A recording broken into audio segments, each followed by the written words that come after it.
Why did you get banned? Why did you go to jail?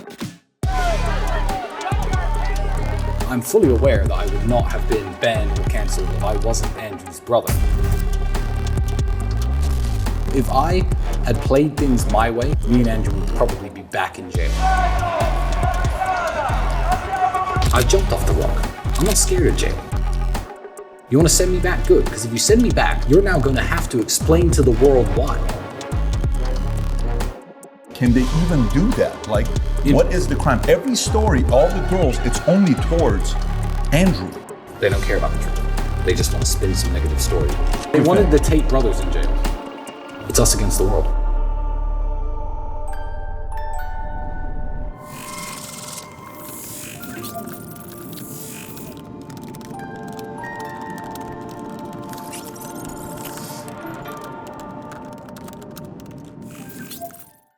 So when you hear the word Tate, you think about Andrew Tate, but it's really the brothers, Andrew and Tristan Tate. And when I think about Tristan Tate, I told him earlier, I said, you could have gone a completely different route. The guy looks like a Hollywood star. He looks like a movie star. He looks like he could have played James Bond. Maybe they should even consider him for James. I know they just made the announcement. He looks like a real James Bond. Dresses like one, has the personality of one. The ladies love him. If you've never seen his pictures, just go on Google, type in Tristan Tate. You'll see what he looks like. Good looking guy. But he's got a complete different identity to himself. Very different than Andrew. We had a very good time talking to Andrew, your brother, and the way he built you up today was very unique. I've seen you guys talk to each other about each other, but the way he did it today was very different. Anyways, Tristan, it's good to have you on the podcast. It's good to finally meet Yes. you. Last time we met in Madrid, but we never did a podcast together. No, for about 60 seconds. I was saying I was eating Spanish paella the night before, cracked one of my teeth, and then the next morning Andrew wakes me up saying, okay, let's go to Patrick's podcast, and I had this big swollen face, so I hid inside of my hotel, but I did catch you for about 45 seconds by reception because we were staying in the same place. Yeah. And you thought I'd been in a fight. I thought, because you guys fight, I'm like, this guy probably got into a fight. Apparently now I know the story. He lost to some muscles, but not the good kind of muscles. Yeah, not the good kind. So here's my question for you. When we read the stories about why, Andrew's gone to prison, or Andrew this, or this woman came out, or that woman came out, why did you go to jail? Why did you get banned? Why did they take your Instagram down? I mean, I remember the pictures. It was all cars and suits and motivational stuff. So is it guilty by association? It is guilty by association. I hate to say it, but I'm fully aware that I would not have been banned or cancelled or probably ended up in jail if I wasn't Andrew's brother.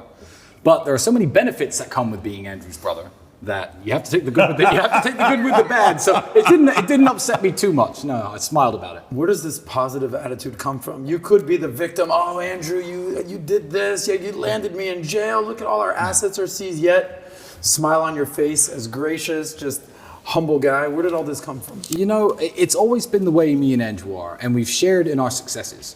The first time he became a millionaire, we celebrated. When I became a millionaire, we celebrated. When we bought our first supercar, we drove that home from the dealership together. So every single positive moment in my life, the first time we ever chartered a private jet, I remember we were just happy, drinking, having a great time on the plane. This is before he reverted, before anybody jumps on that drinking reference. But if you want to take all the good moments from having a relationship, a brotherly relationship like me and Andrew have, and then he becomes the world's most Googled man, one of the most influential men, I guess, in the world. And by default, he's attacked by the Matrix in a way that ends up with him being thrown in prison. I feel like I'd be more mad if I didn't go to prison with him. I'd feel like, I've taken all the good from being associated with Andrew, and, he builds me up and I build him up. And for him to be sitting in jail without me, it would just feel wrong. So I'm not even mad about it. I'm the opposite of mad about it. I'm glad they roped me in with it. I'm glad they said guilty by association. I'm glad they throw me in jail with him. And if they frame him for real and send him back, they better send me back too, or I'll break myself in. You break yourself into jail. I'll break into the jail. Right. Seduce one of the prison guards or something smart. I could probably can't see you pull it doing off. something like that. I can't see you doing something like that. But you did give a good book recommendation earlier. I appreciate that, which was great. It's an inside joke, but so going back to this whole story of, I got confused right now because, we're both in a different place right now. I got it. I'm thinking number 7. I'm thinking 8.5. I'm in a whole different place today. Okay. But working out is good. Staying in shape is good. All that stuff is a very good thing. Yeah. So really though, when you talk to your lawyers, why did they put you in jail? I mean, I know it's guilty by association. Can they even do that? Like, What is the crime? Every story, all the girls, it's only towards Andrew. Where are you involved? Yeah, well, when digging through Andrew's entire past, trying to find a reason to put him in jail, what you have to understand is we have not been accused by X number of women. The prosecutor has accused us of doing X to X number of women. These women actually defend us actively. One of the statements in the file is a girl who I used to date a little bit. She details nothing illegal, says nothing illegal went on. She wasn't held against her will, she wasn't trafficked, she wasn't exploited. But because I used to sleep with her, I guess I'm guilty too. So, I mean, I guess one of the girls is my ex. So that's the only real link with me. But yeah, it's guilty by association. They wanted the Tate brothers in jail. I think. When they came to arrest, did they come to, was it you and Andrew? It was both of you. Yeah, they had arrest warrants for both of us. And when they came to arrest us, what's very funny is my cousin's girlfriend was here at the time with her friend. There were actually women in the house at the time. The women in the house were not questioned. The women in the house were not asked if they were okay. The women in the house were not asked if they were in danger, if they were safe. They were completely left alone, left to sit on the couch with us while the police watched over us, while they went through the house and took everything that was valuable. They were Googling the value of the various items they were taking, marking it down on a spreadsheet, and they left, I think, without saying a single word to the women who were in this house, which is very unusual, you would think, in an investigation about human trafficking. But you could take what implications from there you will, and guess what their motivations were, if you will, but I can't say anything at the moment. That makes sense. So we talked to Andrew earlier about his experience in jail. How was the experience for you, from your point of view? Well, I mean, Romania spends less money per prisoner than any single country in the European Union. The prisons are constantly getting in trouble from the European Union for being underfunded, too many people per room, not enough square meters, not enough calories per day. So the jail experience, it wasn't good, but it was interesting. And I took jail in a very strange way. I feel like if you're gonna walk around the world running your mouth all the time about what you are and what you think you are, eventually something's going to come along in the world and test you. If you walk around saying, I'm the baddest man on the planet, I can beat anyone up on earth, one day someone in the street is going to be like, you're the guy who thinks he can beat anyone up and punch your lights out. I don't speak as much as Andrew, but I do say I'm a very strong-minded person. I always preach to young men, if you're going through hardships, you need to deal with it like a man, continue your training, stay focused. And it just felt like God gave me an opportunity to prove to myself, above all else, as well as to everyone else who listens to me, that I am actually what I say I am. So coming out of jail, I'm almost grateful for the experience, as hellish as the environment was. As hellish as the environment was, you were grateful for it? Yeah, I'm grateful that my life has been very, very easy for the last 6 or 7 years. I retired from professional fighting when I was 28. The last sad thing that I guess happened to me was my father passing when I was 26 and a half. So I'm 34 now, I'm coming up 35. These things happened a very long time ago. I've increased in wealth, I've increased in fame. I fly around the world doing whatever I like, driving whatever car I like, staying wherever I like, sleeping wherever I like, going, it's been such an amazing experience that I haven't tested myself for real in a very long time. So yeah, grateful for the experience. Andrew had very high praise about you, right? I mean, we did a whole segment about, he always thought you were the best brother in the world, but after being in jail with you, now he knows, he's confirmed and reaffirmed that you're the best brother in the world. And he almost kind of compared you to like being the yin to his yang, right? And I didn't really fully understand who Tristan was. We've sat with Andrew for hours on end. We had 45 seconds with you after that paella incident, right? But he says that your special gift is you've mastered the art of not giving a fuck. Yeah. So what is that all about? Well, I'd say it's not giving a fuck in the way that, because I know people who don't give a fuck. Their life sucks. They don't work out. They don't care about their own health, happiness, wealth, work. Not in a degenerate, I'm a bum kind of way. I'll give you a better example, because I know exactly what he means. I feel like, because I am his younger brother, every great general who sits at a table with his staff needs that one fearless guy with him. He needs people who preach prudence and being careful, and we have those people, believe me. They're very, very loud in our ears every single day since getting out of jail. But, if you're a great samurai general and you're sitting around the table, you also need that one guy who says, okay, there's 10,000 of them, there's 5 of us, okay, let's just go. It's more fearlessness than not giving a fuck. If I had played things my way since getting out of jail, me and Andrew would probably be back in jail right now. I'm censoring myself on this podcast, but the first day I got out, I thought, you know what, screw it. Let me just put a camera on, just tell the whole world what's going on, and let them take me away live on stream. That's me. So luckily he keeps me in check, but also I feel like I can inspire him to make a few bolder and braver decisions in life because of my counsel. So I'm very much one of his councilmen, but he does need me at the table. Without that guy, you're just gonna be a pussy, you know? Have you always played the number 2 role? Like, you know, in monarchical times, it was always the eldest son that was passed down to the crown. From your father down to Andrew to you, has it always been an understanding, all right, I'm number 2, my brother's the leader, let me get in line, let's crush it? You know what, I don't feel it's necessarily like that. I feel it's more that I know what his strengths are, and I'm there to compensate for his weaknesses. He knows what my strengths are, and I'm there to compensate for his weaknesses. So who's the leader and who's not, all depends on the situation that we're in. Certainly me and Andrew have been a team a very long time, and we made a lot of money before we ever blew up on the internet. Our relationship was a lot more equal then, but Andrew is the famous one. I'm fully aware that he's the guy who will go in front of the camera and say the types of things or voice his opinions in a way that garner infamy and fame. And I've blown up alongside him. Mm-hmm. So, you know, part of the price is going to jail. You know, they say that your ego is not your amigo.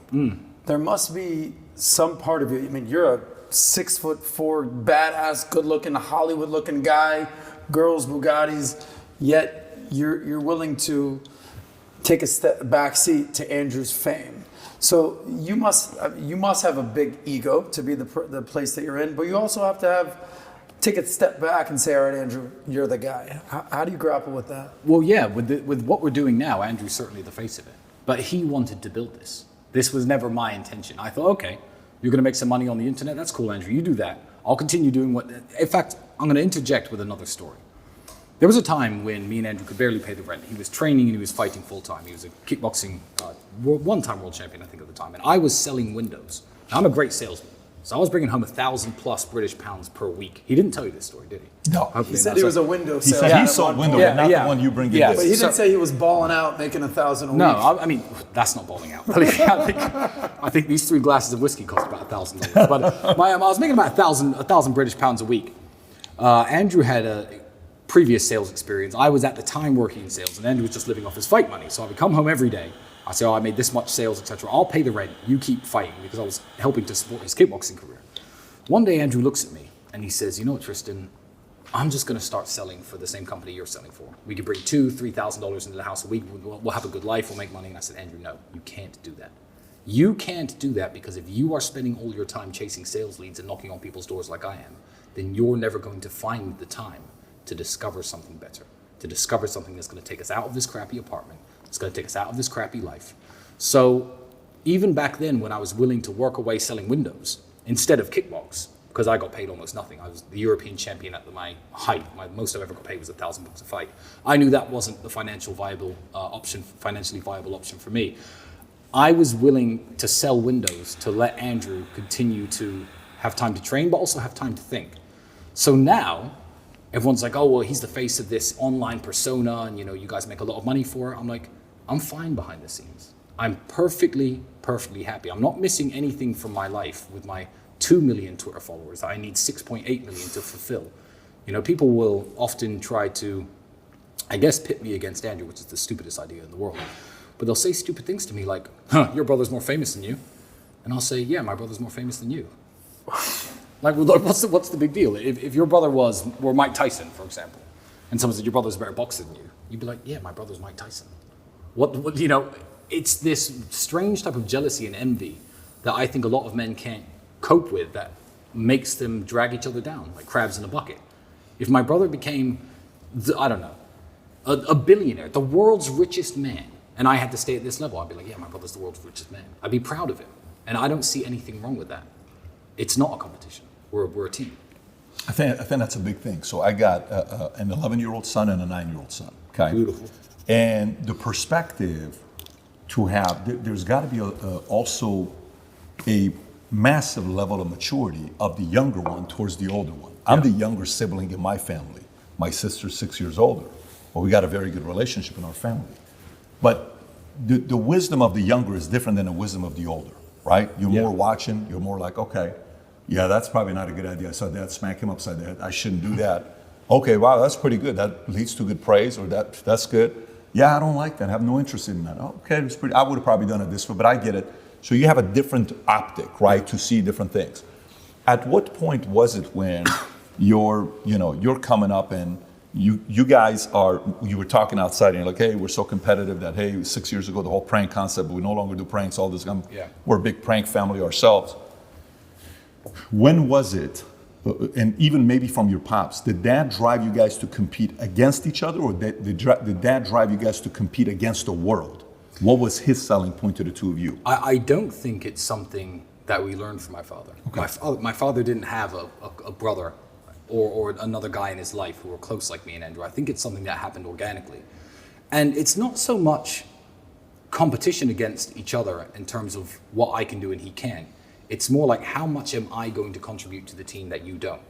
So a perfect example, this house is set up literally perfect for it. I'll come down in the morning, 7 a.m. Andrew's at his laptop. We'll go there's an exercise we hate doing. You put 30 kilograms on a burpee bar, on a weight bar. You do a burpee, lift it above your head, and you do it 150 times. It's tiring, it's horrible. So I'll do them and I'll say, Andrew, you're a pussy. Why haven't you done them yet? Then he'll do them. And then I'll go do them again. Just because I know if I do them, he has to do them. That's not, people could see it as two men competing against each other, or you could see it as two men within the same house getting stronger and pushing each other to become stronger. When we're racing around racetracks, we're both, I guess, professionally trained drivers. We have lots of track experience, lots of road experience. The fact that he will drive faster than me will inspire me to do better in myself. Then me and my brother as a team are better drivers. It's not two men competing against each other. It's us against the world, but that's something that happened very organically. And he's always been the better kickboxer. I'm bigger maybe I'm probably fatter, but I've certainly got more muscle as well. But people see me smash the pads, and amateurs, like a girl I knew once said, "Oh wow, you hit the pad so hard. Can you beat Andrew in a fight?" I'm like, no. When I try to punch Andrew, I punch nothing. I hit air, and he ends up counterpunching. So he's always been the better kickboxer. But I could take that and be like, you know what? Good. He's the 4-time world champion. Good. That's my brother. And just be proud. It's us against the world. So that wasn't pops. That was more you guys. Yeah, it was us. It wasn't anything my father naturally instilled. He certainly wouldn't let us fight and argue with each other. He had some unconventional punishments. If we were ever arguing, he'd lock us in a cupboard together to sit there and stare at each other. He told us that story. He told you that story. Just sitting there we go. Staring that at way, each that other way, for hours that way, on end. that way, it's true. When you're sitting staring at your brother because you guys were acting up and fighting or whatever, you might want to implement this for Dylan and Tico if you boys see do this. It works. You're staring at each other. Yeah. What did you learn about your brother at that point? What do you think he learned about you? Just sitting staring for hours on end as a punishment. I think you just realize that the conflict has no benefit. You're going to end up standing in that cupboard. That's the payoff for your conflict. There's no victory competing against your brother. And we grew up in Luton as a huge Asian diaspora, I guess. Lots of Indians, lots of Pakistanis, lots of Sikhs, lots of Muslims. And these people work as a team. It's one of the reasons they outcompete British people, native British people, in almost every single metric. And we knew a guy named Bali. I hope Andrew hasn't told you this. No. So he was a lawyer, probably £50,000 a year. And he drove a $400,000 Ferrari, a £400,000 Ferrari, and a £500,000 Rolls Royce sometimes. And we were saying, do you think Bali's a drug dealer? What do you think he's up to? And me and Andrew at the time, had quite a close brotherhood. And he looked at us one day. I said, Bali, how do you have all this money? How do you get these fancy cars when you're just a lawyer? And you're relatively young. He was like 26, 27, about 5 or 6 years older than I was at the time. And Bali's exact answer was, I remember he said, you white people are stupid. Now, I'm mixed race. He wasn't talking anything racial. He was talking about, I guess, native British people. He says, you will have 5 sons, or your father may have 5 sons, which for someone in my culture, he was a Sikh, an Indian Sikh from Punjab. He said, that's a jackpot. And this Englishman's 5 sons will all move out of the family home. They'll pay 5 rents, probably to people like me. They'll take 5 different student debts out, go out 5 different career paths. They'll get 5 different mortgages, marry 5 different women, and never see each other again. You see, my father had 5 sons. Now I'm a lawyer. My brother's a dentist. My father's an engineer. My other brother owns a construction company. And every single skill set that they needed to flourish was within the household. So we all live in the family home. We pool our resources. Our women work together and prepare food for us. We work, and every time that we have new children or the family is expanded, we just expand the house. My brother owns a construction company, and that way, as a group, we have 3 Toyotas, 1 Ferrari, and 1 Rolls Royce, and we can all use them anytime we like. And that was what introduced me and Andrew, because we were flat broke at the time. We had nothing to share. To the idea of certainly, you know what, if we can buy a supercar together, one nice car, then we can just share that car. And now, thanks to his car addiction, we have, 40 plus, minus the 10 or 11 that have been temporarily seized by the Romanian government. But yeah, it introduced us, I guess, to the concept of pooling your resources and sharing. And you know what? He's 100% right. That is a lesson you can learn from the Indians, from the Pakistanis, because it's benefited us massively. And you guys live together here in this amazing compound. And Andrew said he foresees himself living with you the rest of his days. Yeah. How much of a factor was those stories from the Punjab guys to today living in Romania? You know what? That was massive. And I don't speak to Bali anymore. So if you're out there, Bali, and you're listening, thank you for that. But people will even ask that nowadays. The way that, when you're a high net worth individual, the way things are owned is very tricky. You don't want, no high net worth individual has everything in his name. Let's just put it that way. But it's complicated the way things are owned. So sometimes people will ask me, there'll be 5 cars on the drive, and girls especially who are naive to these things will be like, which ones are yours and which ones are Andrew's? My honest answer is I don't actually know. I have to look at the papers to work out exactly what, but it doesn't matter. It doesn't matter. The keys are in this box in that room, and we can drive them whenever we like. And we never argue because there's so many. And when you build that abundance and you build yourself to the level of wealth me and Andrew are at, what are we going to argue about? There were times when we were kickboxing where we didn't have money for food. We used to eat cans of sardines. And there have been times splitting our last can over plain rice. Mm-hmm. So now people are like, it's weird that you share a house with your brother. I'm like, it's weird that you don't. I used to share my last can of food with him, and now we can't live in the same house. I've got 9 bedrooms. It's not like we're cramped for space. And otherwise, we just live in 2 separate houses with 4.5 bedrooms each. And drive to each other's houses every day? It wouldn't make sense. There's got to be 100% trust for this to work. Oh, 100%. Which is what you guys have. But me and Andrew have a 100% It's very obvious. Yeah, very obvious. Trust. So he gave you some love. What would you say about him? Like from your perspective, what strengths, who is Andrew to you, and maybe what are some strengths and things he does that the rest of the world doesn't see that you know? Andrew is the hardest working man I've ever met. Even with the lifestyle he lives now, and as fun as it looks, and it is fun, and all the fun shit we do is real. Even if we are in a luxury hotel in the south of France where you're paying $10,000 per room, Andrew will be up at 7 o'clock in that hotel gym. He'll message me at 8:30. I'll wake up next to God knows who. Whiskey spilled all over the desk. But again, that inspires me. And he'll be like, emergency meeting in my room. Emergency meeting, we always say that. So I'll go to his room and say, what's the emergency? And he'll bring up tiny issues with the business that, I could have slept on quite happily. But again, it's like me doing the exercise when he won't. It pushes me to be a better person. And Andrew will happily work 15, 16 hours a day and then go out and spend 4 or 5 hours having fun and blowing loads of money. It doesn't come from the sky. It's not magic. We're not trust fund kids. We didn't win the lottery. He is the hardest working man I have ever met. And the fact that I can even live with him and try to keep up is a testament to me, because it's difficult, Because it's constant. Yeah, and people don't see the work. Me and Andrew, we're in good shape. I don't post training videos and, fitness progress videos. I just do the work and let the results speak for itself. In terms of money and in terms of business and success, that's Andrew. Everyone's like, well, how does he have all this money? Maybe he's a criminal, So how does he have all this money? I know why he has all this money, because he's sitting right there at that desk at least 10 hours a day, even when we're not on house arrest. He'll be out in the evenings having his fun, and that's what we'll show to the world. This whole, hey, look at me, I'm at my laptop and I'm going to grind away for 6 hours. No one wants to see that on Instagram. No one wants to see that on social media. It's boring. They want to see you driving the Bugatti with a cigar in your mouth and a beautiful girl next to you. But that doesn't come without sitting at that desk for a good while first. When's the last time you told Andrew no? Meaning, hey, I have an idea. Here's what I want to do. I'm the hardest working man in the world. Here's what I'm doing. I have an agenda. And you go, no, bad idea. Let's do this instead. Do you ever tell him no? How does this work in this relationship? I guess the answer to your question would be, tell Andrew no why. We're 2 men with the exact same vision, aiming for the exact same goal. It's that old saying, with great power comes great responsibility. So telling Andrew no, you have to understand, I'm the only person in the world who can tell him no. Ever since Dad died, it's me, and that's it. So I'm not going to use that power over something trivial, over something that is a recommendation. If I don't think he should do something, I just know when he really, really shouldn't do something. And then I'll say no, but I literally can't think of an example. I can't. No, I can't think of an example where I've told Andrew no in the last couple of years. That's the dynamic of the relationship between the two of you guys. Indeed, but he's also the only person who can tell me no. And he doesn't really tell me no for anything. You know, I'm still a 34-year-old man, little brother or not. He's 36. I can make my own decisions. And none of us have the tendency to ever do anything that's really stupid. So... At the peak, who was funner to party with?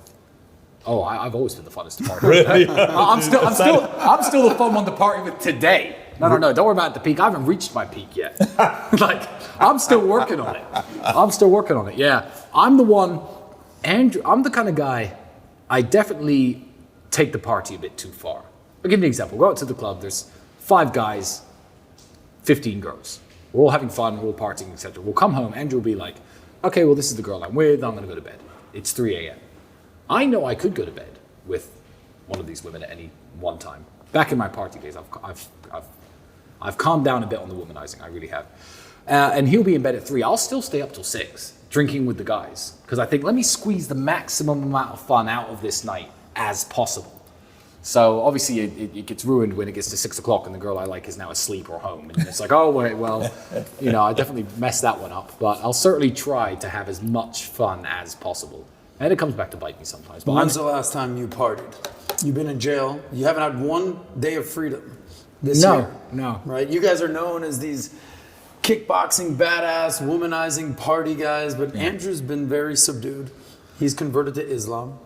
He's not drinking. No, he doesn't drink anymore. When's the last time that you had a fun night out on the town? A fun night out on the town, I don't know. But I had a fun night right here in my house when my camera guy showed up. I'm going to say his name. His name's Bailey. I'm going to say it. I don't care if he wants to. He can censor out. Don't give him editorial control. So he got here. I thought, you know what? Bailey's here. That's something new. You know, I've been locked in jail now. I'm on house arrest. Let's open a bottle of champagne. Don't worry, Bailey. Just one. 4 bottles of champagne later. And Bailey's like wishing for death. I'm like, you know, okay, fine. I'll let him go to sleep. But we stayed up all night talking politics, history, very, very interesting things, along with my coach, my physiotherapist, Alex, who hates drinking, by the way, but he'll partake sometimes.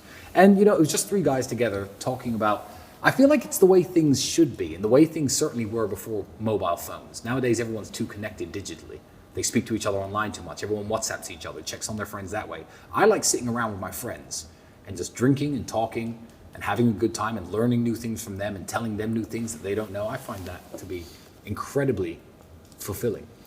So you were saying interests. You said cutters. You collect cutters and all this stuff. I collect cigar lighters and cigar accessories. I'm a nerd about my cigars. I'm a real nerd about it. I tried my first cigar when I was 28. And now that I smoke a lot of cigars, people will accuse me of saying, oh, well, you try to teach values, but you encourage smoking. I don't encourage smoking. These are bad for you. But if you do them, train really hard in the gym, get as fit and strong as possible, at least try to compensate the damage. But yeah, I'm a nerd about my cigars. I smoked my first one when I was 28. I had a car crash, which stopped me from professionally fighting. I had some surgery just a year and a half ago to fix all that damage finally. But I thought, I can't fight anymore. I've always thought cigars looked cool. I'd never smoked a cigarette or any kind of tobacco product up until that point. And I walked into the cigar lounge. I thought, oh, yeah, this big Cuban cigar, let me buy one of these. I had some money even back then when I was 28. And I got this cigar. Got about halfway through and my head was spinning. I don't know how I drove home. I felt horrible. But yeah, now I smoke 2-3 cigars a day sometimes. Some days I'll go without smoking. But the accessories are what make it cool. You know, even here on the table, these have been here since your podcast with Andrew. But it's the lighters I like, the cutters I like. I'm a real nerd about it. Before going out, I'll pack my cigar cases, etc., ready for the club. Yeah. What's your preference? Like, what do you go to? What's your go-to cigar? Cigar? My favorite cigar is actually... So you have to liken them to champagne because most people won't know what we're talking about if we do cigars. So I'm going to make it more interesting. People who don't know champagne will say, yeah, give me some Dom Perignon. Every single time. I don't even like champagne. I don't like any champagne.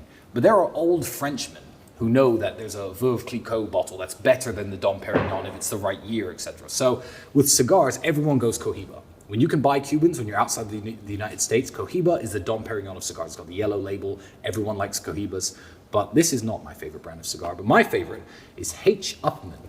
Now, they have a European name, even though they're Cuban, because a German businessman started that company in 1848. Cohiba was founded in 1966. It has much more history behind the brand, a much better quality cigar in terms of build and flavor, and they're about half the price.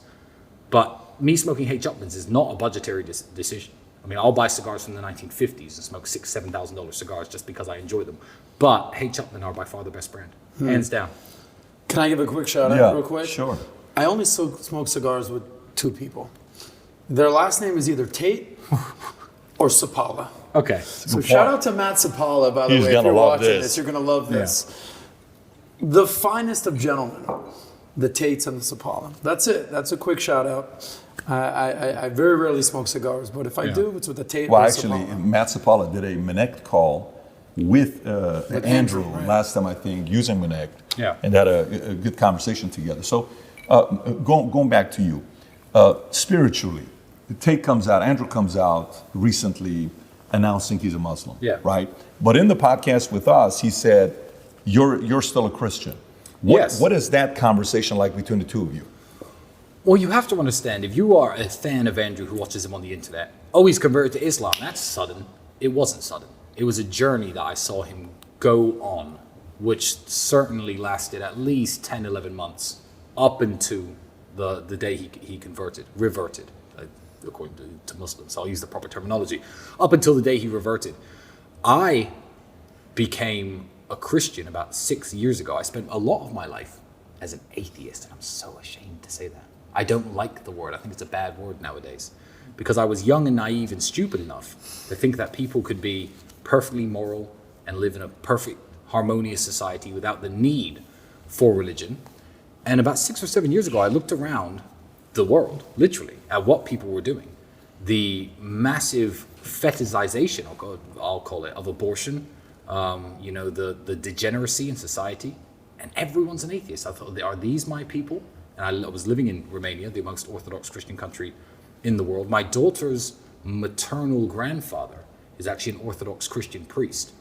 And I picked up the Bible again, and I read it from cover to cover, front to back. Mm-hmm. And that was 6 years ago when I became a Christian. Now, ever since Andrew's reversion, I have not spoken about my religious beliefs because there are teams on Twitter. So you guys get the exclusive.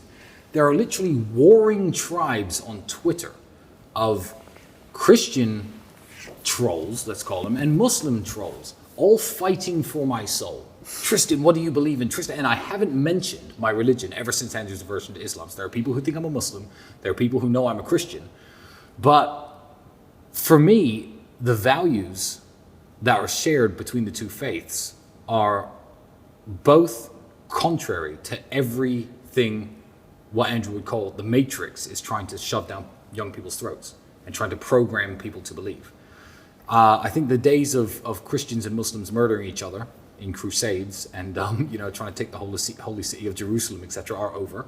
I think that there are ideological differences, and there are ignorant Christians who will be like, oh yeah, but Islam's a fake religion. But then there are ignorant Muslims who will say, oh, Christianity's a fake religion. Good, you're supposed to think that. They're different religions, and they do teach different things. They have different messengers, and they have slightly different messages. But as a whole, I'm perfectly happy living in a house when my brother is a Muslim, because 1, I respect his decision. 2, I understand why he reverted. 3, I understand that we have a common enemy we have an enemy in common, and we have the exact same goals. I feel like the religions now should be closer than ever before. It's fine to say, you believe things about God that I don't, and I believe things about God that you don't. But can we at least agree that this is wrong? And I feel like common ground would unite Christians and Muslims hand in hand if people were less standoffish. So I have no problem with my brother being a Muslim. He's quit drinking. I have lost my drinking partner. And the only reason I'm actually talking to you about religion and answering these questions, because I kept it very close to my heart and I haven't spoken to anybody about it, is because I am publicly drinking whiskey. Well, if you need a new drinking partner, Tristan, I can help you out here. Absolutely. And you're Jewish? Yes, there we most go. of the time. Muslims refer to Christians and Jews as people of the book. And you have to understand that Muslims hold Christians in very high regard. So I've read, even since getting out of jail, I've read 4 books on Islam since getting out of jail. And I was actually quizzed by a Muslim scholar who lives in the United Arab Emirates. He said, Tristan, are you ever going to revert to Islam? And I said to him, reversion or conversion to any religion, I don't believe it's something that you do. I believe it's something that happens to you. If you look into a subject and you read the Bible and you read about, Christianity and you read about the life of Jesus Christ, you don't think, you know what, yes, screw it, I'm a Christian. I feel like it's something that would have to happen to me, not something I'd choose to do. And I've even had people say, oh, your life would be better if you reverted to Islam because, there'd be benefits of you living in the Middle East, etc. And I said, no. How disingenuous would that be to my Muslim friends and colleagues, of which I have many, to revert for any beneficial reason other than me genuinely feeling it within my soul? So that's the reason I haven't. Not because I haven't chosen to, but because it hasn't happened to me. Right. So that means it could happen. Yeah, absolutely. Right. Absolutely. You said so interesting. You just said something earlier, real brief. You tweeted out. You said positive pregnancy test ? Yes. Unsure what to do. This is the sign you were looking for. Keep the baby. Yes. Raise the baby. By the time they are 2, you will thank God you read this and shudder that you ever considered an abortion. I understand you have a choice, but make the right one. Yes, I did tweet that because I understand that there is now a chance with 1.8 million people following me on Twitter and 700,000 people watching each of my tweets that I may have just saved a life. I wasn't trying to make any point about the legality of abortion because everyone's arguing underneath the tweet, oh, it should be legal, it should be illegal. I will actually upset both teams because I'm not pro-life or pro-choice. I believe that abortion should be legal under many circumstances, and there are many reasons why there are people in the world who for many reasons would need an abortion. What I do is I don't try to force my views on anyone else. So my view on abortion is very simple. I'm against abortion for me. I've made lots of money. I'm a smart guy. I'm a great dad.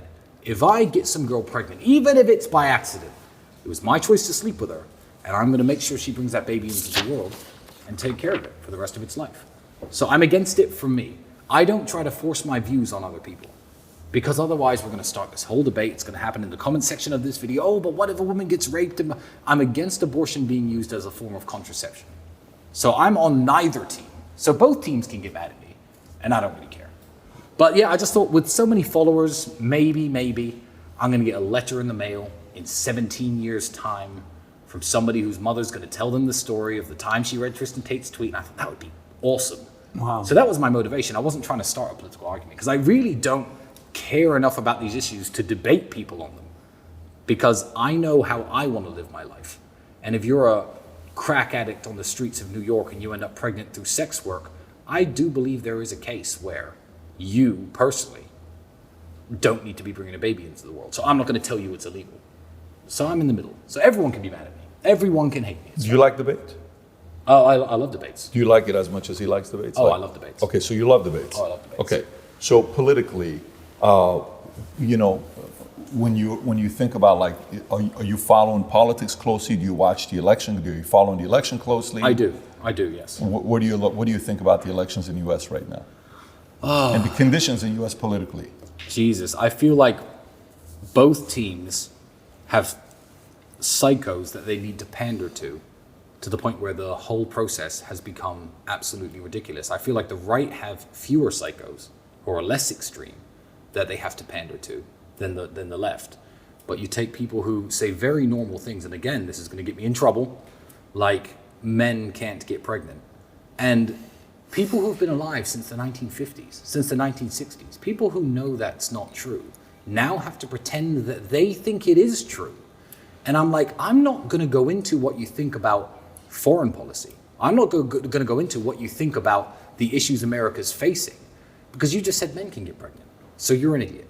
And I feel like the pandering to all these special groups, whether it be the military-industrial complex, let's not go down that road, or the insane, I won't say the LGBTQ insane people, I'll say the QT plus people, because I think LGB and QT plus should be completely separate things. It's very hard to take any American politician seriously.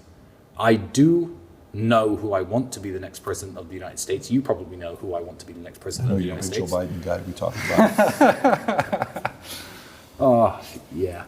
Do you consider? Go ahead. I was going to say, the audience doesn't know this. When you walk in here, there's a, is it 6 feet or 8 feet, painting of President Joe Biden. I was so impressed the fact that you guys have that kind of pride for U.S. in the house. But it was him Very falling impressive. down. Well, I'm not very good at darts, so I need a big board. So, Would you say you were born in America, I was born in the United States. raised in England. UK? I'm English. You would consider yourself English? I would consider myself English, British. I'm proud to be English. I love English history. As a mixed race person, I like to be able to stand up and say I'm very proud of British history and we should all be proud of our heritage without people being able to point the finger at me and call me a racist, because when white English people say that, suddenly they're racist for some reason. Super proud to be British. I think that the influence that the British have had on the world is incalculably larger than almost any other culture. Please correct me if I'm wrong. A lot of the great inventions in the world were British. The way that you go to every single country in the world and they're all speaking the language of one tiny island in Northern Europe. Why? I'm a proud Englishman, and I don't care about the United States so much because I left when I was 8 years old. If you want a guaranteed way to get in touch with me, maybe you have a business idea, maybe you want some fashion tips, maybe you just want to connect, you could find me on Manect. How interested can I be? As much as I'm interested in the nerdy way that I'll follow it and know what each team has to think, if I've never worked a job in America, I've never had a girlfriend in America, I'm not educated by the American school system, I don't have a business in the United States. You've never had an American girlfriend? Oh no, I've had loads, but I've never had to manage a relationship while living in the United States. Yeah. So what do I really have invested in who wins the election? As much as I'm interested in it, I consider myself British and I care much more about England, which is a lot more fucked up than the United States in lots of ways. It's failing in every single metric, which makes me sad. Would you say you follow British politics even more than American politics? No, I favor American politics because it's more interesting. The British politicians are all rubbish. And because of the electoral system where the Prime Minister comes from the party who has the most seats, and each seat is an individual election with the first past the post system, there's no winners. Nobody can come along as a hero. Let's say hypothetically, because I don't want to say who I support for president, but let's say hypothetically, some billionaire businessman with charisma came along and said, I want to become the leader of England. He's got no chance. He'd have to start his own political party. He'd lose in every single individual election in every single constituency in the United Kingdom. And you'd never hear from him again. I think it was I don't want to say the exact date because someone's going to correct me on it, but it was in the 1970s, the Green Party of England won 20-something% of the vote and got 0 seats in the House of Parliament. That's the way the system works there. So no hero is coming along to save the UK, which is sad because I feel like both political parties that could possibly win and both their leaders are equally horrible. What you're saying is only in America. Yeah, exactly. Is that something like that possible? Yeah, exactly. In England, you got 2 dead horses and the race is about to start. Why watch? I'm not interested, and nobody else is either. I actually have another question for you. Go ahead. We all have our nicknames, right? Yeah. PBD, right? Sauce. Your brother is Cobra Tate. You are the talisman. Yeah. Okay. I actually had to Google what the talisman was, Yeah. right? So it is an object that has magic power and brings good luck. Yeah. Right? And keeps evil away and protects the person wearing it from illness, accident, disgrace, and misfortune. Absolutely. Right? So how did you get the name the talisman? And are you Andrew's talisman? I absolutely am. But it wasn't Andrew who gave me the nickname.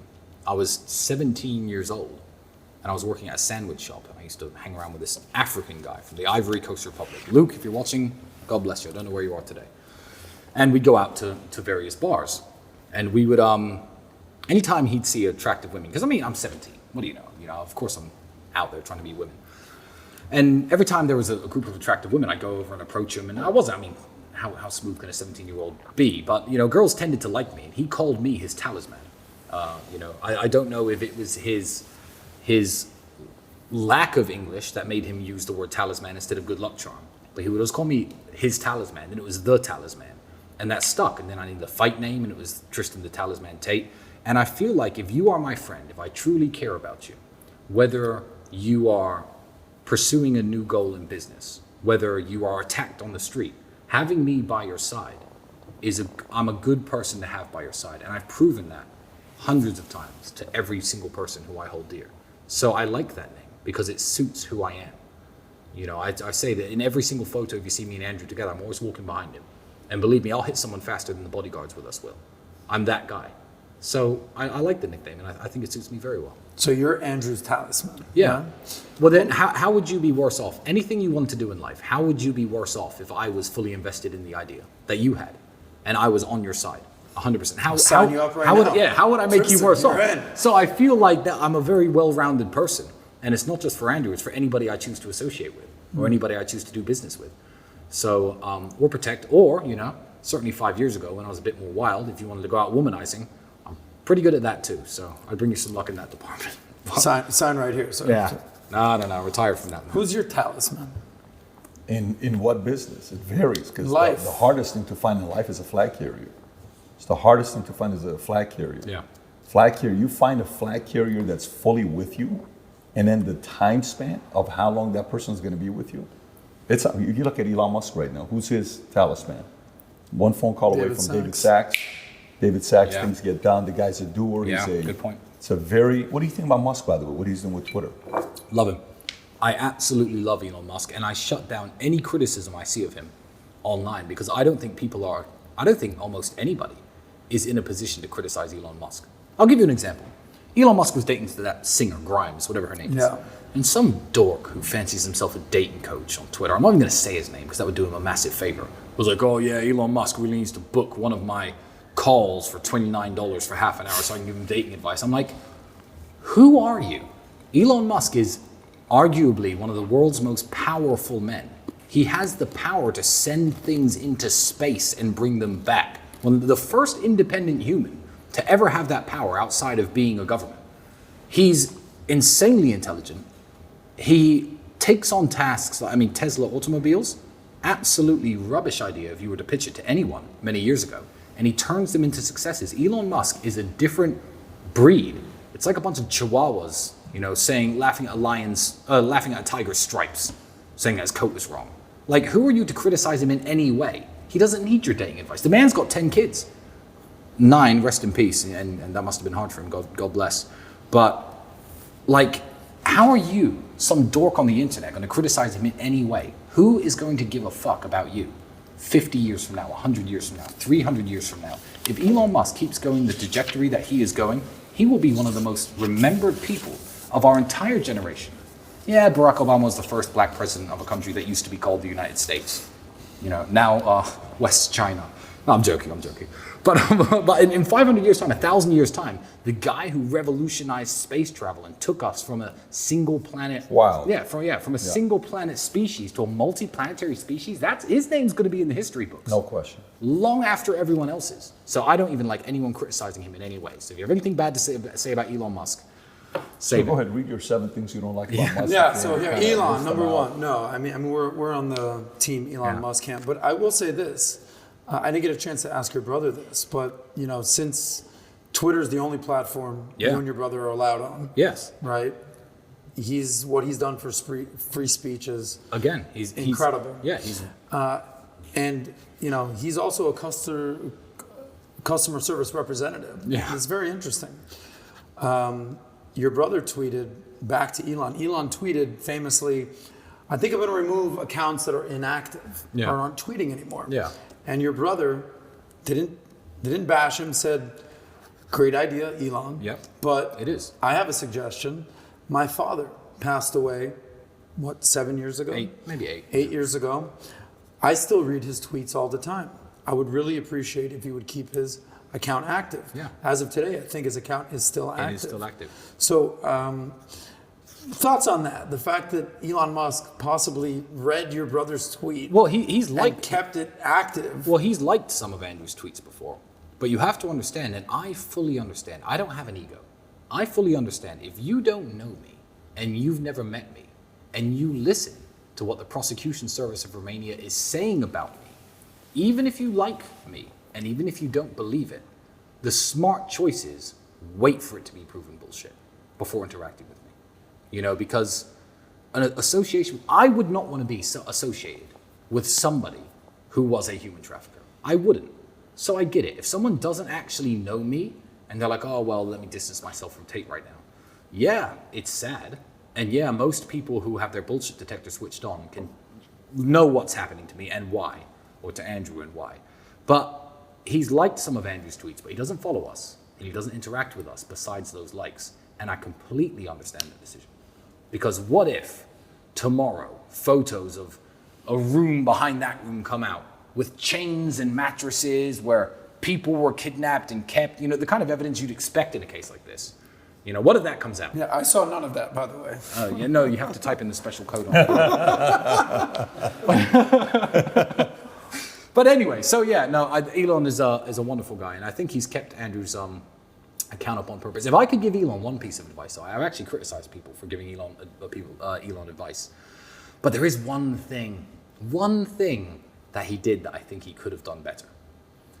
Hear me out. You are the only man in human history ever to have the power to send things into near Earth orbit without the government. It's just you. If you send something up that people don't like, who has to take it down?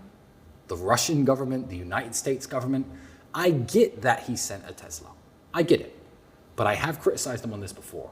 I would send a statue of myself saying Elon owns space. And I'd publish its coordinates every day on a website so people on their telescopes could look, with a giant statue of myself that will be up there forever. Longer than humans will live on the earth, that will be up there. That is Because hilarious. who's going to take it down? If you troll the American government with that statue into sending up a giant satellite with a net to bring down your Elon owns space statue, that's a double win. So I get that he sent the Tesla, but if I could give him one piece of advice, just one, send a statue of He's yourself. capable enough of doing it, by the way. You know what? And you don't even have to reply to this podcast, Elon, but if you do it, I will donate $1 million to a charity of your choice. I promise. I absolutely promise. If he sends a statue into space saying Elon owns space and has it on a live feed, I will donate $1 million to any charity. That's not even criticism. That's just friendly advice. Right That's Elon's more mature than me, and I'm childish, and I would have done something more childish. So it's not even advice. It's me admitting that I'm a bit of a little kid about things sometimes. And I'm pettier than Elon, I guess. So it's not advice in the positive at all. But that's what I would have done differently. He is capable of doing something like that. I know. If there's a guy that would do it, it's probably him. I know. That would do it. And I That would hope he do it. does. Were you here when BBC came here? I was here. How was that experience? I know they were very friendly, and you guys checked them on their vaccines and masks and everything. But how was that entire experience from your optics? I love that people underestimate both my brother and myself. They see a bunch of money and they see fast cars. I don't know how they think I got it. I don't know if they think I'm a thug, a criminal, a trust fund kid. I've heard all the theories, but nobody actually understands that Andrew and I are very intelligent people. I don't know why. The people who hate us assume that we're dumb. Oh, they're kickboxing, they got punched in the head a few times, they're probably thugs. They have no idea. That woman was totally unprepared for who she sat down across from. She was unprepared. She could have done, I think you famously put out she did no more than 5 hours of research. I think less than that. But she could have sat and watched every single word Andrew has ever said and came with the same attacks and looked equally as stupid. I feel like the BBC know this. I don't think the BBC as an institution are as stupid as people are making them out to be. I think that the woman they sent, they knew was unprepared. They don't care. How many views are on that video compared to all the other views they get? No one's watching the TV. No one who wants news goes home at 9 o'clock and turns on BBC anymore. It's all internet. It's all clicks. Tucker Carlson is wiping the floor with everybody at the moment, and God bless him, he's doing a wonderful thing. But they sent her like a lamb to the slaughter. I really believe that the top of the top BBC executives have to be smart enough to know that this woman was not an intellectual match for Andrew Tate. They must have known. They've seen his previous interviews. But this woman didn't know. And it was frankly embarrassing for her. I was standing right here on this balcony listening to the entire thing. It was happening right here. And I felt embarrassed for her. Yeah, clearly she had an agenda. Clearly they lost. What I thought was pretty pathetic is even if you have an agenda, even if you don't agree with the person, at the very least, shake the person's hand. Yeah. Why wouldn't she shake either of your guys' hands at the end of the interview? That's just low class. Yeah, it was. And it was the fact that if she had felt that she had got the better of him, she would have shaken his hand. She absolutely would have. She clearly lost. Yeah, because she shook his hand in the beginning. So, yeah. Let me ask you, so clear the air. If they're accusing you of they don't know how you make money, you guys run the real world. You guys run the war room. Justin Waller, who we were saying nice things about earlier. Shout out to Jay Waller. Nice things. He put out a tweet last week. I'm going to allow you to clarify. He said, last week I put out a challenge for any student of the real world to pay the next month's mortgage for their parent. Yes. He gave an example of a guy named Didar. So Didar, shout out to you, came through and for his Mother Day. Could not be more proud of this young man. I know Cobra Tate and the Talisman would feel the same. So here you are changing actual people's lives, enabling young men to pay their parents' mortgage. Yes. What are you doing with the real world? What are you doing with the war room that's actually enabling people to help their family, to make money? And as a byproduct, obviously, you guys make money. Well, the real world I think it's almost a revolution in education, which is another reason why I think everyone wants Andrew to shut up. I feel like the traditional way, because you have to understand, universities have a monopoly on the borrowing credit of young people. An 18-year-old who wants to be a pilot cannot say, hey, bank, give me some money so I can take some flying lessons and get my pilot's license. They'll say, no, join the military or don't. He can't say, I've got a great business idea, give me a loan, I'm going to start an ice cream store, here's the business plan. They'll say, no, hey, I want to study gender studies, give me $100,000. Boom. They write the checks every single time. And the people you're learning from are not necessarily qualified to make you a better fit for the workforce. They're not necessarily qualified to teach you anything about how to make money, which used to be the end goal of university. I do not shit on university. My doctors went to university. My lawyers went to university. University is absolutely necessary in today's society. But telling every young person that that's the only path to success. The real world was founded on the principle that when me and Andrew were young, we had to jump through hoops to network with high-level people. My dad knew a rich chess player. This guy ran a kickboxing tournament. Okay, let me see if I could speak to him for 10 minutes after, see if I can learn anything. Now, $49 a month, you are in direct contact with millionaires who we've all verified. We verified them personally. People who have made millions of dollars in their industry, and they are going to teach you how they did it and what you should do if you wish to emulate them. So we're cutting out the middleman in a way. So it is absolutely wonderful. Do some people join the real world and just have it on their phone and think it's magic and think it's going to make them money and not make money? Perhaps. It's a resource like anything else, like a great book. But you have to put the time in, you have to learn the knowledge from it. And yeah, that guy paid his mother's mortgage payment. Respect. So what's the difference between the real world and the war room? The war room, you have to think of it more of as a private members network. Whereas the real world, nobody's vetted, nobody's kicked out. Anybody who wants to jump in at any point, man, woman, or child, of any age, can get inside and learn from the people who are professors in the war room, in the real world. And see, I just mixed them up just there. Why the name's so similar? Whereas the war room is something very, very different. I'll let Andrew's probably given a description of the war room, and I feel like that will be adequate. So I'll leave it at that because I am just a war room member, like everybody else. I do not own the war room. So this whole time I thought you guys might have been 50-50 partners on all this. Is this all Andrew? Well, we're 50-50 partners on everything. You are? Yeah. If I went outside right now and I don't know, did anything that made money, it goes into the same banks. It goes into the same accounts. Anything any of us do goes into the same banks and the same accounts. And you know, when you're successful enough, that's hard to keep track of. It's not just one account with one number. It's all over the world. So all of our money is collective money. So it doesn't matter what he earns, what I earn, because it all goes into the same place. Good to know. War room and real world. Real world, yeah. How many total members? Do you guys have an idea how many members? I think the real world we have an excess of 200,000 students. Holy, 200,000 students in the real 200,000 world. students, Wow. absolutely. Very impressive. And then for anybody who can do basic maths, you know, to assume that I would need to kidnap anyone to make money is ridiculous. I'll just leave that out there.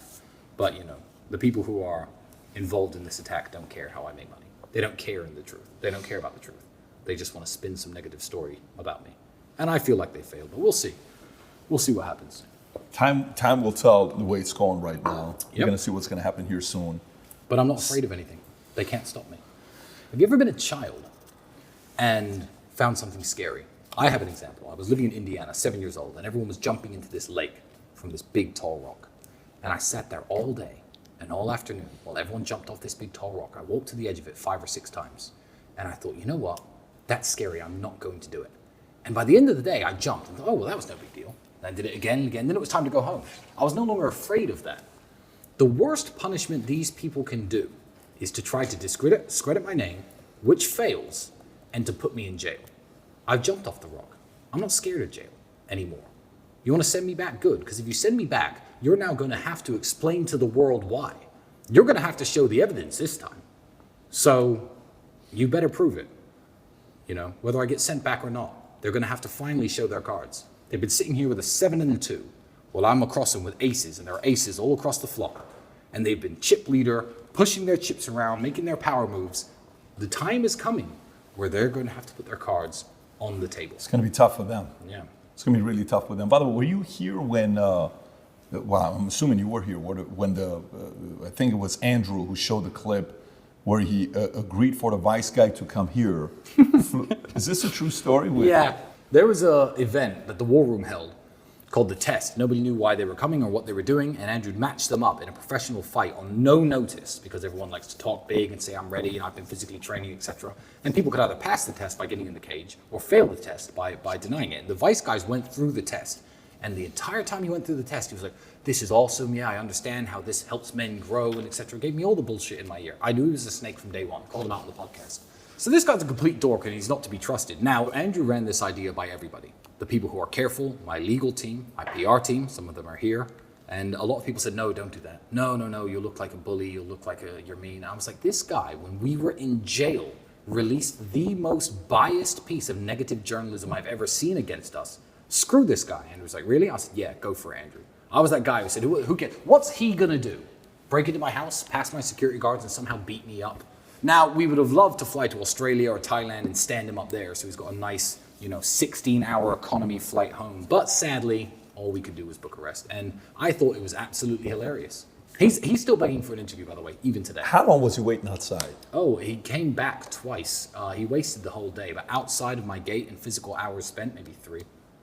It's a shame what's happened to Vice these days, by the way. George Soros buying him out for $400 million. Yeah. Well, people deserve it. They, what goes around comes around. You want to be a little jerk? People are going to treat you like one. Yeah. They certainly won't forget how you treated them. People will not forget. Oh, absolutely. They never do. Speaking of what goes around comes around, there's probably the 2 most famous brothers in the world these days. You get the Tate brothers. Yeah. And you get the Paul brothers. Mm-hmm. And there's been some beef, some words exchanged. Yeah. No love lost. I don't know. Certain people have said certain things about one another. Let's just say you're in a bar, there's no cameras, there's no judges, there's no rules. Tate brothers walk in the bar, Paul brothers walk in the bar. Who walks out? Me and my brother. Every single time. But I understand that this question is phrased to hype the beef between us and the Paul brothers. I actually want to put one thing straight. I have no beef with the Paul brothers. And I don't even think my brother does either. I will go as far as to say I really like Jake Paul. Me and my brother are bigger than the Paul brothers, more fight experience than the Paul brothers. I've taken more punches than the Paul brothers. Wrestling, grappling, me and Andrew have judo experience. Who would win the fight? I feel like that's a juvenile question to ask, because if I saw Jake Paul, I'd buy him a drink. I like Jake. Logan, not so much. But Jake is a hardworking young man who has put it all on the line and gets in the ring against people vastly more experienced than themselves in combat sports. He fought Tommy Fury, who's a vastly more experienced boxer. And I don't feel there's any beef between me and the Paul brothers. I sat down and had drinks with Jake. I would go as far as to say I like Jake. I don't like their relationship as brothers. If I could criticize anything about them, there are clips when Jake's like, oh, I want to be the world champion of boxing. And Logan's like, yeah, good luck. Yeah, as if. I don't feel that's a good way for brothers to behave, but more of that comes from Logan to Jake. There is no beef. Well, there was beef between your brother, Andrew, and Logan. There was actual there's words beef. exchanged. They probably hate each other now.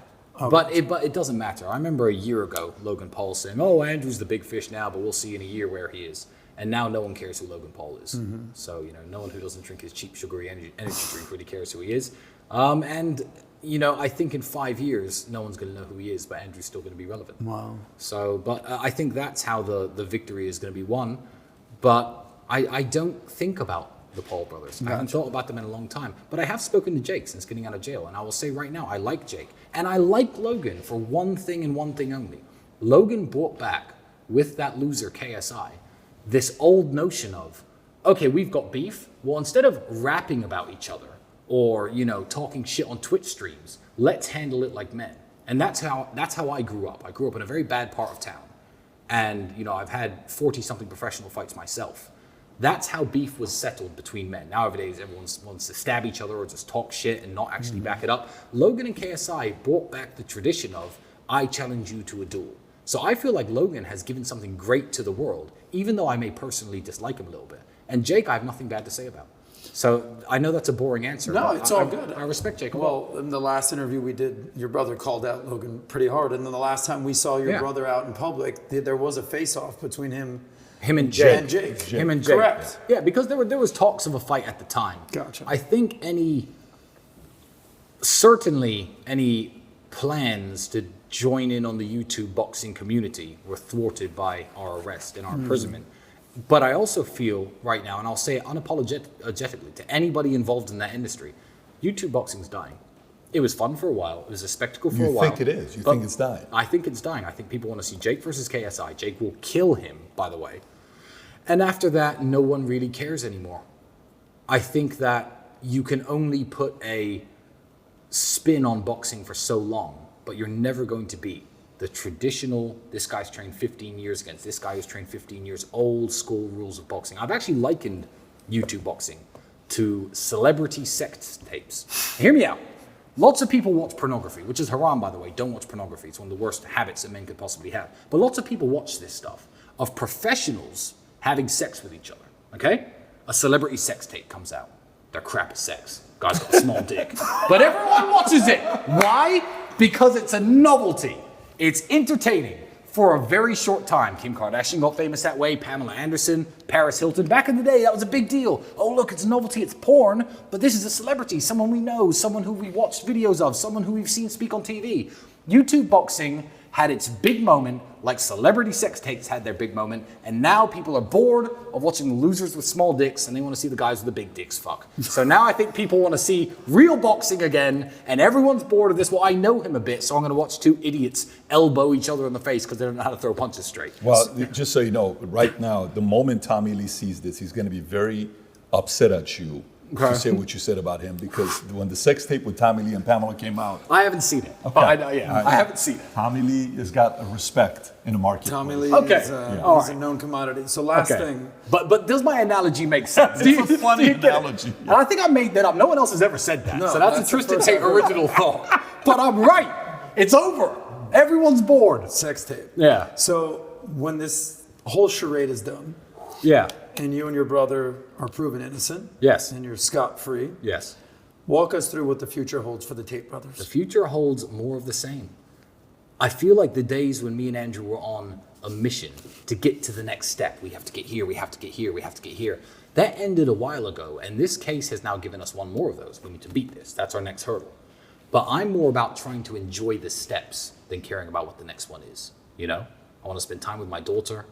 I love being a dad. It's a wonderful experience. I'd love to have more kids. Keep the income coming in. Keep being rich. Keep flying around on private jets, experiencing the very best things the world has to offer: the best cigars, the finest suits. The most well-mixed martinis at the finest hotels in the world. That's what I like to do, and there's just going to be much more of that. But I'm going to appreciate it a lot more than if I had never been sent to that dungeon. Respect. 92 days, 93 days. Yeah, 92 days. 92 and a half. days. Yeah.